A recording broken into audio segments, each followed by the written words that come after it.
there was just so much involved in the band and the end of a relationship that I had, and what I thought could possibly be the end of more relationships that I had at the time of writing the record. And so I centered it a lot. Here comes the truck. Thanks, dump truck. Thank you, dump truck. Alright.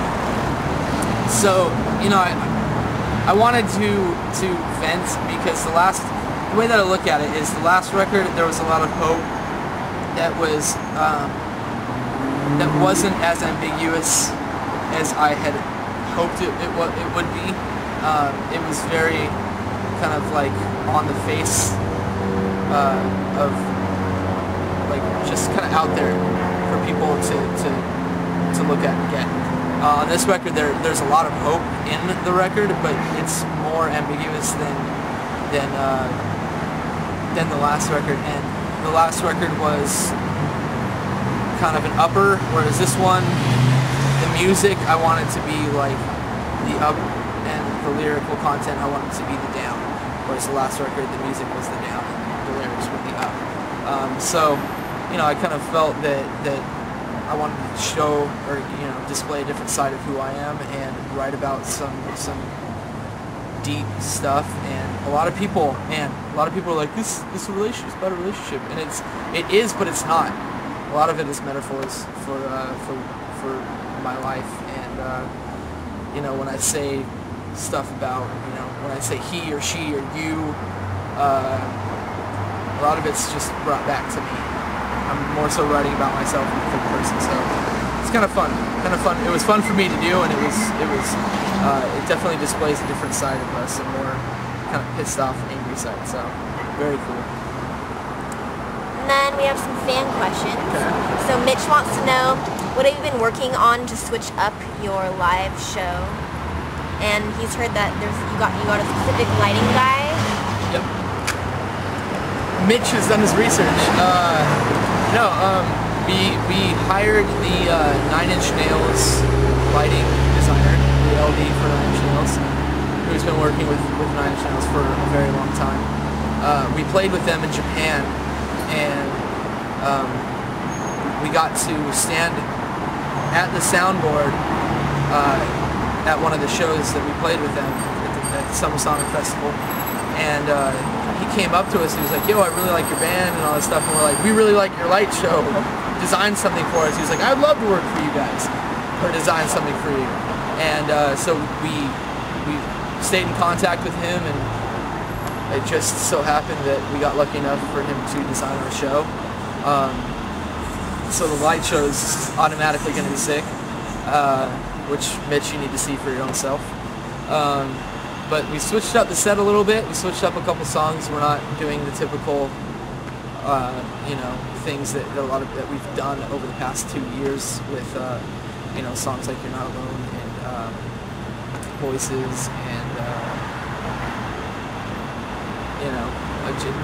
we tried to switch it up so that people, we're throwing a curveball on this tour, so to speak. So instead of just shooting straight like we did and throwing a fastball on Warped Tour, and it's such a different battle though, because on this tour, opposed to any other tour that we've done, whether it, a headliner is so much different than a support tour, than us supporting another band, because you have legitimately 30 minutes to get your point across and play your hits, as well as try and play something that is new and is fun that people might enjoy.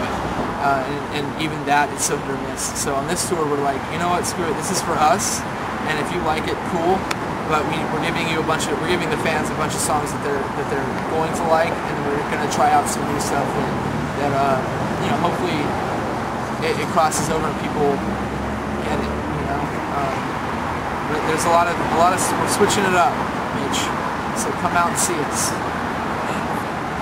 Sam wants to know if you have any recent crazy tour stories. Recent crazy tour stories.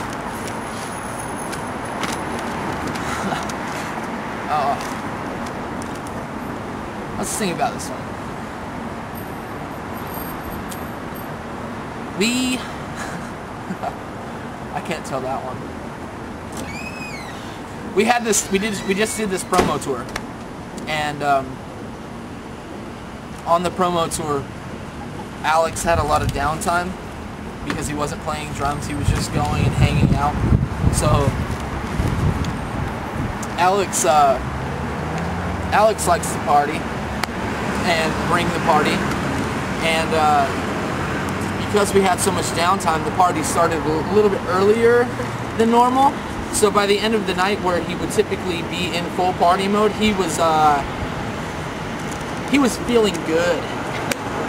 So the rest of us, obviously being the alerted people that we are, and seeing this happen to our amazing drummer, we decided to kind of pick on him at all costs. And so we started this slapping game that Alex seemed to really enjoy. And so, and he's kind of always enjoyed this. So Alex would be walking back towards his bunk to try and get in, and all of us would stop him along the way and pull him back into the party, because we're now in party mode.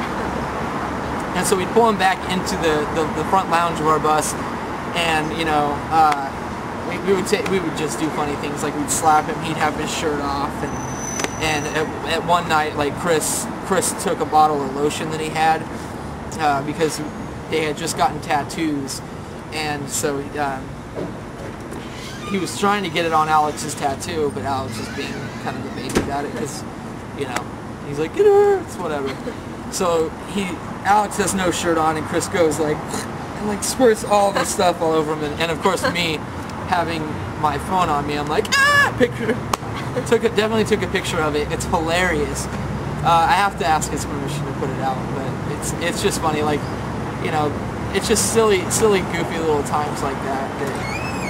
You know, there was like even a big Warped Tour party in Detroit that a lot of people got smashed at, and we were walking back to the bus with everybody, because bus calls, you know, 3 a.m. So everybody's in party mode. Everybody's leaving. We're walking back. I don't know how half of us made it back to our bus, and even the buses surrounding our bus. But taking pictures of people while they're drunk apparently isn't a good thing, that I've realized. So don't do that. That's bad. They might try and take your camera, and if it's an expensive camera, you might not want it to give to somebody who's drunk. So I haven't learned from experience yet, but I've just learned that taking pictures of drunk people that don't want to have their pictures taken is a bad idea. So, good times. And then Spencer wants to know, looking back, is there any song you've written from the White EP to Insert to Solid Ground that you just don't like anymore, or would change if you could go back? Yeah. Finding Home.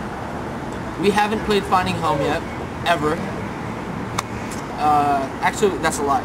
We haven't played Finding Home since the release of the record. When we went into the self-titled, we thought that song was like, we were calling that song like the smash hit. We're like, this one's the saving grace. This is huge. This is the song we're going to be playing on SNL because it's the best song ever. And come to find out, it wasn't the best song ever because we haven't played it ever. So, yeah, I'd like to go back and I, you know, if given the opportunity to travel back in time and work on that song, maybe make that song a little bit better than it was. But I'm not saying that I'm not proud of it. I'm just saying that because we've never played it, it bums me out. And I would like to play it someday, and when that day comes, it will be awesome. It will be really cool for a lot of people, because we get that song is so requested by us. You know, we're like, hey, the fans are just, hey, play that song. We're like, it doesn't sound good. We can't make it sound good. And it was the best sounding song. But